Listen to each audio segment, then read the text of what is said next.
Armenia and Azerbaijan are holding talks over the fate of the flashpoint region of Nagorno-Karabakh. It has long been a source of conflict between the two countries, dating back to the collapse of the Soviet Union. Azerbaijan regained control of parts of the region from Armenia in 2020 after 6 weeks of fighting. But this week, that conflict was reignited after Azerbaijan launched what it called an anti-terrorist operation. It claimed that 4 of its soldiers and 2 civilians were killed by Armenian-planted mines.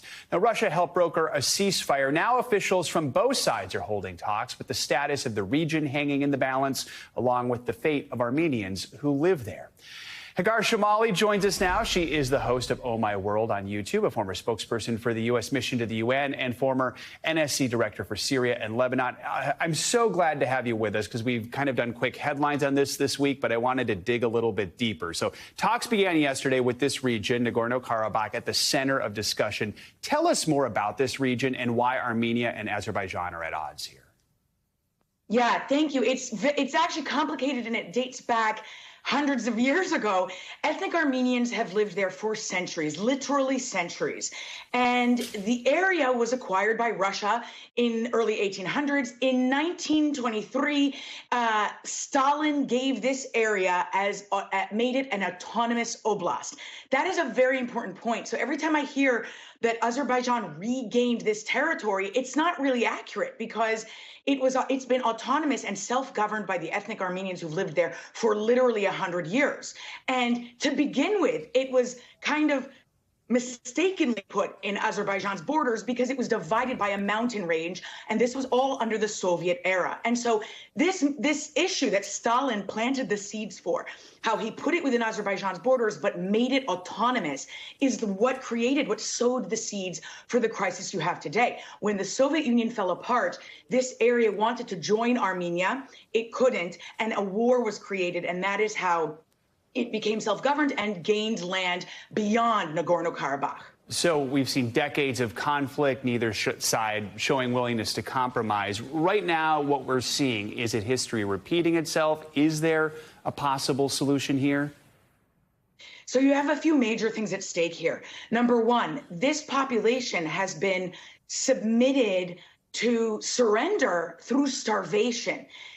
The dictator of Azerbaijan has been ethnically cleansing this area. He has been targeting this population because of their ethnicity, full stop.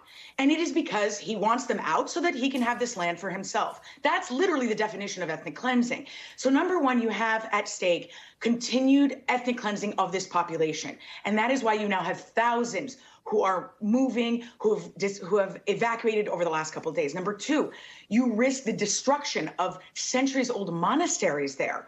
That's the other one. The third, the last, is that, and this is significant, this is a message to dictators all over the world and individuals all over the world, that if you repress a minority, and if you commit ethnic cleansing, the world will look the other way and allow it to happen, especially if there are other geopolitical concerns there. And that is what happened here.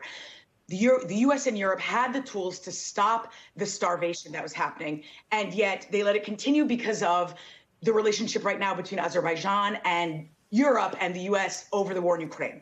So real quickly, what are the consequences here if we don't see a resolution? It sends a message to dictators all over the world that they can perpetrate war crimes and genocide without any kind of impunity. And the only solution, to be honest with you right now, is sending a UN peacekeeping force to ensure the protection of the individuals there and referring this case of Azerbaijan's dictator to the International Criminal Court. Any sign that'll happen, the UN? Unlikely. All right. Perhaps the peacekeeping force, but that's it. All right. Hagar, thank you so much for joining us this morning. We really appreciate it. Thanks for watching. Stay updated about breaking news and top stories on the NBC News app, or follow us on social media.